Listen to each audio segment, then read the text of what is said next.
আসসালামু আলাইকুম বন্ধুরা, কেমন আছেন সবাই? আশা করছি ভালো আছেন। নতুন একটা সত্য ঘটনা যেটা আমার সঙ্গে ঘটেছে রিসেন্ট, আমি সেটা নিয়ে আপনাদের সামনে হাজির হলাম। ঘটনাটি এমন ছিল, আমি রোজা করার জন্য সেহরি খেতে উঠেছিলাম। রাত তখন 3:45 বাজে। আমি ডাইনিং টেবিলে খাচ্ছিলাম। আমরা দুইজন ছিলাম, আমি আমার হাজব্যান্ড। হঠাৎ আমার বেডরুমে আমি একটা অদ্ভুত শব্দ শুনতে পাই। আমি শব্দটা লক্ষ্য করে উঠে আমার ঘরের দিকে এগিয়ে এলাম এবং দরজা দিয়ে উঁকি দিলাম। দেখি ঘরের লাইট বন্ধ, কোনো কিছু দেখা যাচ্ছে না, নিকষ কালো অন্ধকার।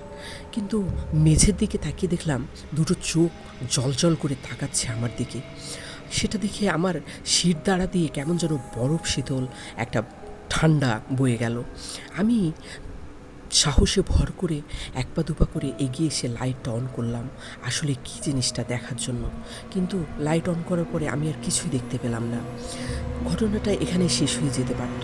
আমি ফিরে গিয়ে সেহরি খেলাম এবং আমার হাজব্যান্ডকে ঘটনাটা খুলে বললাম। সে বলল হয়তো কোনো কিছু বেড়াল টেরাল হবে। আমি কিছুই মনে কিছু করলাম না। এর 15 দিন থেকে 16 দিন পরে আমি ফজরের নামাজ পড়তে বসেছি। হঠাৎ সেই চোখ দুটো আমার চোখের সামনে ভেসে উঠল। আমি তখন বাড়িতে একা, আমার হাজব্যান্ড মসজিদে নামাজ পড়তে গেছে। আমি নামাজ শেষ করে শুয়ে পড়েছি। দেখি সেই কালো চোখ দুটো জল করে আমার চোখের সামনে ভাসছে। কেবল আমার চোখ দুটো ঘুম ঘুম হয়ে এসেছে। আর আমার গলার মধ্যে আমি আশ্চর্য রকমভাবে কিছু একটা আঘাত অনুভব করলাম, যেটা ভেতর থেকে আমাকে ভীষণভাবে আঘাত করছিল। আমি ভীষণভাবে চিৎকার করে উঠলাম।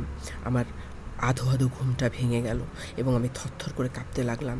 তার কিছুক্ষণ পর আমার হাজব্যান্ড মসজিদ থেকে ফিরে এলেন। আমি তাকে সমস্ত ঘটনাটা খুলে বললাম।